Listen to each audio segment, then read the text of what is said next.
दोस्तों नमस्कार। आपके भी मोबाइल में कोई ऐसे फोटो रहते हैं जो बहुत ही गोपनीय, अश्लील और प्राइवेट होता है, तो आप भी बहुत ध्यान से अपने मोबाइल को रखें, क्योंकि आज जो मैं आपको घटना बताने जा रहा हूं, इस घटना में भी ऐसे ही हुआ। एक अतरंगी फोटो वायरल हुआ और कई जिंदगी तबाह हो गई। दोस्तों, जब भरोसे के कोई रिश्ता बनता है भरोसे पे, और भरोसे पे जब हवस की साया पड़ जाए तो वो रिश्ता कैसे चकनाचूर होता है, आपको इस कहानी में आज जानने को मिलेगा। दोस्तों नमस्कार, आप देख रहे हैं क्राइम कॉमेडी 1 और मैं शिव दुबे।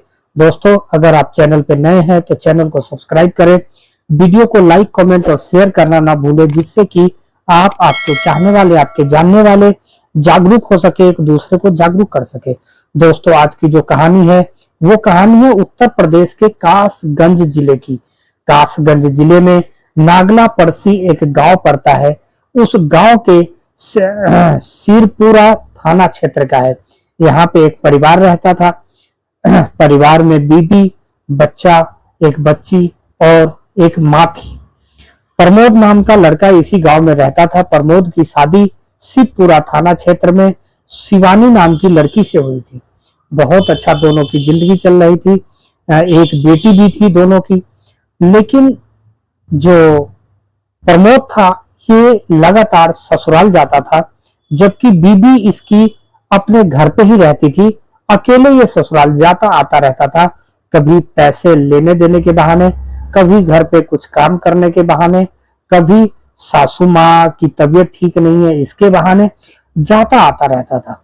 जाते आते इसकी नजर अपनी सासू माँ पे पड़ती है, जिसको ये माँ कहता था, और सासू माँ की नजर अपने दामाद प्रमोद पे पड़ती है, जिसे वो बेटा कहती थी।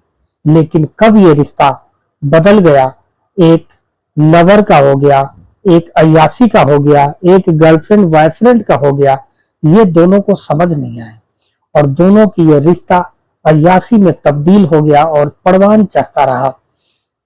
लेकिन कहते हैं इश्क और मुश्क छुपाए नहीं छुपता। दोस्तों, जो ये लोग मिलते थे तो फोटो वोटो भी लेते थे। तो प्रमोद के मोबाइल में फोटो था, वो फोटो पता नहीं कैसे वायरल हो गया। वो फोटो मतलब इतना नेट पे शोर मचाने लगा, जो गांव वालों ने भी देखा। अब जब प्रमोद के ससुराल के गांव वालों ने भी, सिरपुरा थाना क्षेत्र के लोगों ने भी देखा, तो सब बातें करने लगे, जो ये क्या हो रहा है। अब ये बात शिवानी को तो पहले से पता थी।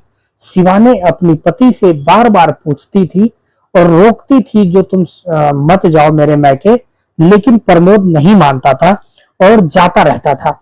अब जो प्रमोद और शिवानी की जिंदगी में शादी के 5 साल के बाद जो प्यार होना चाहिए था, उस प्यार के जगह पे नफरत, लड़ाई झगड़ा, ये सब जगह ले लिया था। प्यार तो था ही नहीं। लेकिन फिर भी शिवानी को इस बात की शर्म आती थी, क्योंकि शिवानी सारी बात समझ गई थी, जान गई थी। वो शर्म आती थी और उसे लगता था एक दिन ये बात अगर फूटेगी तो कितनी शर्मनाक घटना होगा, कितना नाम खराब होगा, कितनी शर्म की बात होगी। लोग क्या सोचेंगे, समाज में क्या सोचेंगे, इसका प्रभाव समाज पर क्या पड़ेगा, ये शिवानी को अंदेशा था। वो यही बात अपने प्रमोद, अपने पति को बार बार समझाती थी, लेकिन प्रमोद उससे गुस्सा करता था, मारपीट करता था और बहुत ही ज्यादा मारपीट करता था। लेकिन जिस दिन ये वीडियो इसका फोटो वायरल हुआ उसके माँ के साथ, तो उस दिन भी शिवानी ने उसको समझाने की कोशिश की और बोला, जो मैं तुम्हें बार बार समझाती थी लेकिन तुम नहीं मानी। अब ये प्रमोद आहत था बहुत ज्यादा, जो कैसे वायरल हो गया। इसको एक बहाना भी मिल गया किसी पे गुस्सा उतारने का। ये अपनी पत्नी को बेरहमी से मारने पीटने लगा, और इतना मारने पीटने लगा जो कुछ ही पल में शिवानी की जिंदगी अधूरी रह गई।